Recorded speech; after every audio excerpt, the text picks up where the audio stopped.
Hey mga kaming, what's up sa inyo? So for today's video, ituturo ko sa inyo, ipapakita ko sa inyo yung setup ko mga kaming para makatipid. Yung setup ko mga kaming, share ko sa inyo. So bumili ako ng Carpan na dual. Yan, dual Carpan and pa USB siya, naka 5 volts, no? So pwedeng cigarette adapter, tawag ko doon, sa kotse, sa computer. So pag namatay yung computer ay mamatay din siya, no? So, maganda dun, tipid siya, pero hindi mo makontrol. So, sa video natin, bumili tayo ng mga peripherals dito para makontrol natin siya through wifi, no? Gamit sa cellphone. Kontrolin natin siya sa cellphone gamit yung ating smart laptop. So, ito, i-unbox muna natin. Meron tayong switch, smart switch. O, ito yung magpapatay mag-on off dun sa ating mga setup para through wifi lang siya, no?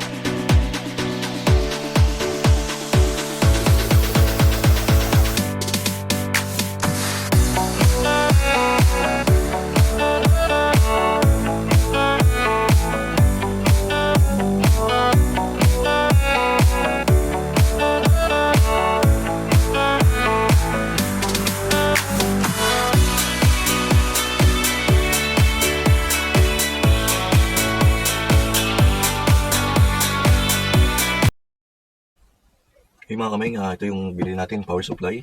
12 volts, 60 watts, tapos 5 ampere. Ayun, nakikita naman. Tapos ito yung USB module. So meron siyang 4 port, no? Tapos meron siyang DC port dito sa likod. Pwede rin siya dito. So meron tayong smart switch. Yan. Ito i-connect natin sa ano. Okay. So from dito pupunta dito, no? So titesting muna natin. Hindi muna natin gamitin for smart switch.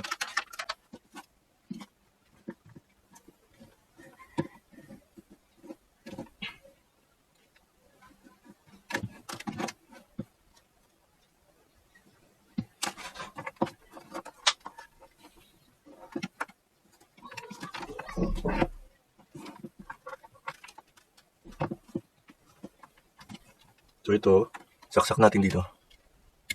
Yeah, so standard mo yan. Sikip nyo. So isaksak natin yung magayan dito.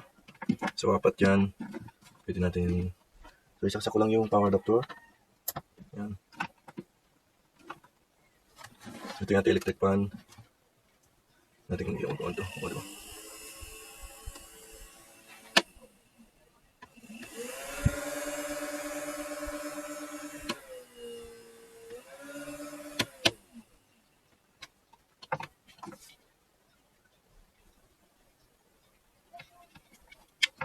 So ganun lang siya kadali mga kami. No? So itong smart switch ay ilalagay natin dito. Pag ganito palabas. So may input naman dito. Ito yung input.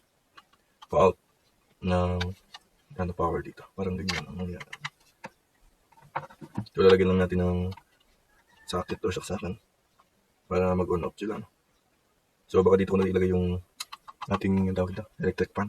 Para isang patayan lang. Okay, so linisin ko lang muna to. Papakita ko sa inyo yung finish setup. May mga kamay nga, yung symbol natin. No? So ganito lang madali. Kailangan nyo lang ng power cord, flat cord, extension socket, or ito saksakan. And ito Wi-Fi smart switch. Tapos ito adapter. 10 ampere parehas doon. So tingnan nyo. Standard naman yan, 10 ampere. So itong number ay number 16 na wire. 2mm. Naku, 2mm. 2.5mm pala. 2.5mm. So kailangan nyo lang ito screw. Tapos itong tawag dito, wire stripper, parang nipper siya or kahit plies pwede. So So, simulan natin. Putulan tayo ng wire. So, kahit isang dangkal lang. Isang dangkal. Yan. So, ito 2 meters yung wire natin. Lalagyan natin dito sa outlet at saka dito. So, balatan lang natin.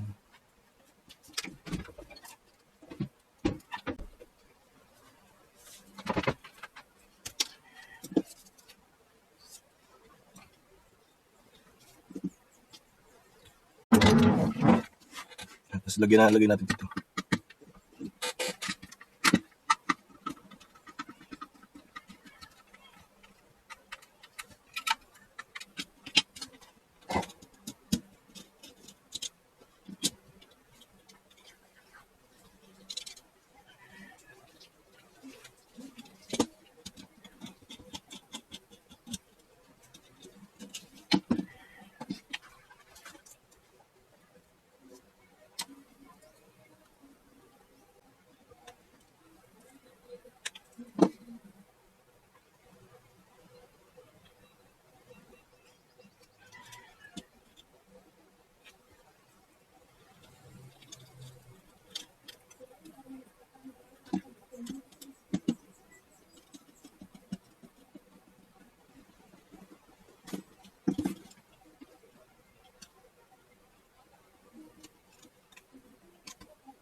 Ano yung ko dyan? Ano yung ikot?